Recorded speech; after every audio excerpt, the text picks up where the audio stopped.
Eder. Mac. Pallister. Sabato 11 novembre. Oggi è San Martino di Tours.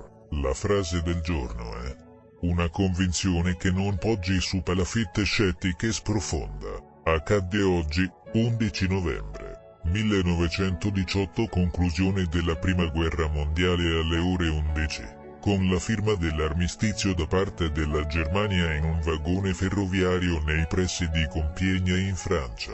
Lo sapevi? Ha un debito di $500.000 con l'Agenzia delle Entrate. Allora cosa fa un 75enne di Bolzano? Per non far pignorare la sua Ferrari le toglie 2 ruote, collocandola in un box non raggiungibile dal carro attrezzi. È andato a processo per una duplice accusa.